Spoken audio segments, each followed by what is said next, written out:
Bien, bonjour à tous, j'espère que vous allez bien. Bonne fête de fin d'année à tous, même si Noël est déjà passé, mais il reste encore le nouvel an, donc c'est pas totalement fini, donc j'ai encore le droit de le dire. On s'était quitté la dernière fois, il y a un petit peu longtemps quand même, la dernière vidéo date d'il y a 6 mois, je crois que c'était un comparatif entre Linux et Windows, enfin il y avait une sorte de vidéo réflexion, comme j'aime un peu souvent le faire. J'avais dit que j'allais reprendre les vidéos, mais au final ça s'est pas fait pour des raisons personnelles, parce que j'étais repasser sous Windows, j'avais plus vraiment d'intérêt à vous montrer des choses en vidéo, chose qui a un petit peu changé au cours du mois dernier notamment. Donc déjà, comme vous pouvez le voir à l'écran, je suis encore une fois sous Arch. J'ai testé Gentoo, pour moi, c'est trop relou, enfin j'ai plus la tête à bidouiller avec les use flags pour que les choses fonctionnent, donc c'est un petit peu compliqué pour moi de reprendre sur ça. Arch pour l'instant fonctionne très bien. Euh, ça mène un petit peu cette vidéo réflexion au final, bilan de fin d'année, même s'il n'y a pas eu, enfin c'est difficile de faire un bilan, hein, sachant que j'ai fait des vidéos très très espacées, donc voilà, c'est plus une vidéo, mon avis en 2024, enfin je sais pas trop comment je vais l'appeler, on verra bien. Les choses ont quand même pas mal changé depuis 6 mois en tout cas, parce que je me suis pas vraiment intéressé à la scène Linux vraiment de très très très très très loin. Je regardais plus les vidéos en sujet par rapport aux autres collègues, tout ça, donc jusqu'à récemment, heureusement.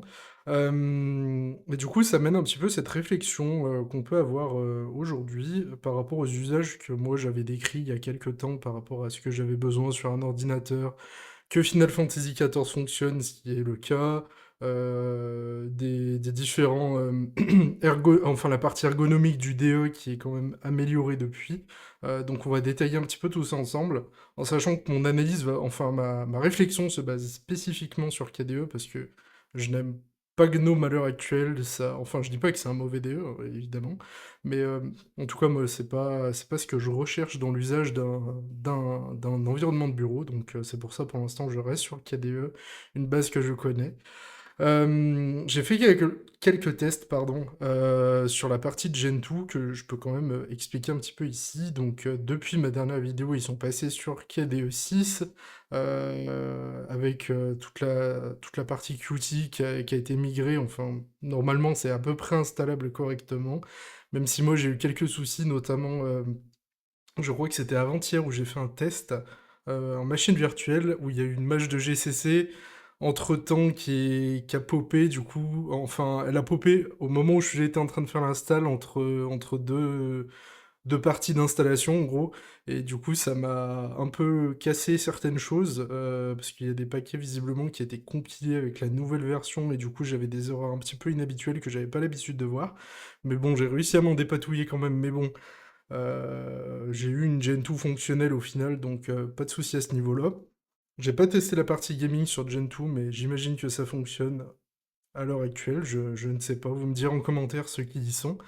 Après, j'ai vu qu'il y a quand même pas mal de choses qui ont bougé, notamment au niveau du noyau. Enfin, j'ai suivi un petit peu les news récentes, vu que du coup, je me réintéresse à ce milieu-là. Notamment avec le kernel 6.12 qui maintenant est plus ou moins fusionné de ce que j'ai compris avec le kernel en temps réel qu'on peut activer dans une option en ligne de commande sur Grub. Donc à voir effectivement s'il y a des différences entre ce noyau-là, enfin l'activation de cette option et le noyau normal, notamment sur la partie gaming. Parce que j'ai vu des articles ou des gens sur Twitter qui disaient, enfin X maintenant, que ça apportait quand même un petit peu de gain sur la partie gaming. Donc à voir vraiment ce que ça donne. Moi, pour le coup, j'ai pas trop envie de tester parce que j'ai un peu la flemme pour tout, pour tout vous dire. Mais du coup, voilà, pour l'instant, je suis sous Arch, qui fonctionne très bien, installé avec Arch Install V3 maintenant, désormais. Je ferai peut-être une vidéo dédiée d'ailleurs, je pense, dans les prochains jours pour faire une petite vidéo d'installation en machine virtuelle.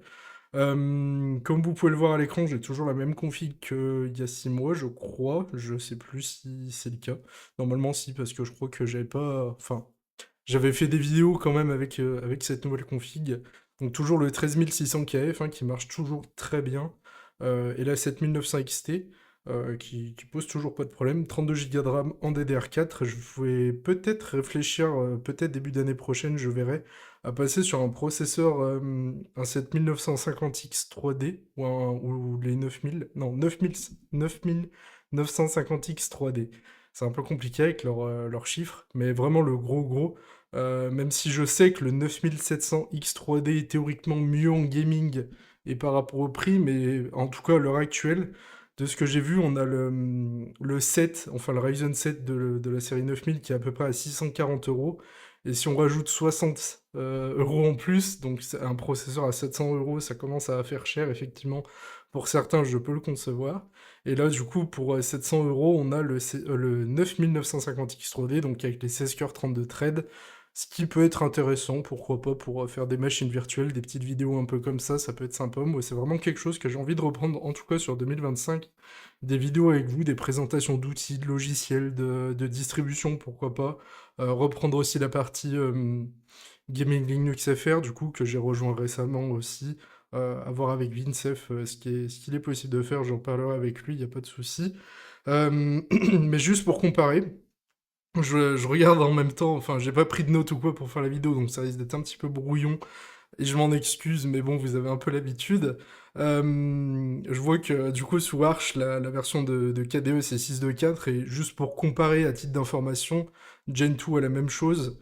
Donc voilà, c'est juste pour vous signaler que au final, maintenant ils ont un peu rattrapé leur retard, ça revient à ce que j'ai dit en début de vidéo.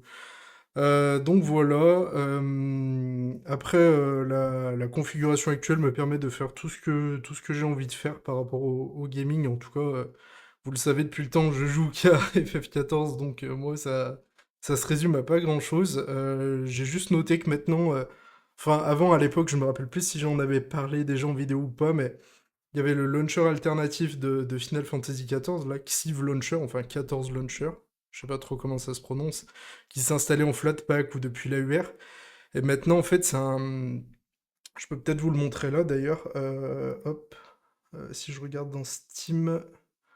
Si on regarde, par exemple, ici, on voit, en fait, c'est une option de compatibilité, maintenant, désormais, dans Steam, c'est pas, enfin, c'est plus un logiciel à part, en tout cas sur la partie Linux, c'est ce qui est recommandé de faire dans la partie installation, donc pourquoi pas.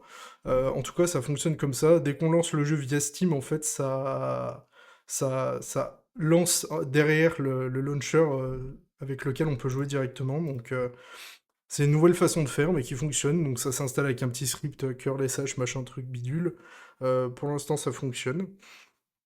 Donc voilà, c'est juste une petite vidéo rapide pour vous présenter un petit peu où j'en étais en cette fin d'année. N'hésitez pas à me proposer en commentaire si vous voulez que j'aborde certains points en vidéo, je suis absolument preneur. Si vous avez des idées de sujets à traiter, de distributions à tester, de logiciels, de questions sur des lignes de commande des logiciels en CLI, des choses comme ça. La partie professionnelle aussi, maintenant, j'ai un petit peu plus de recul dû à mon travail maintenant sur la partie pro de Linux. Donc voilà, j'espère que cette petite vidéo très courte vous aura plu. Encore une fois, passez de bonnes fêtes. Faites attention sur la route le 31, comme on le dirait au journal de 20h, hein, bien sûr. Profitez bien de la vie, et puis on se retrouve très vite pour une prochaine vidéo.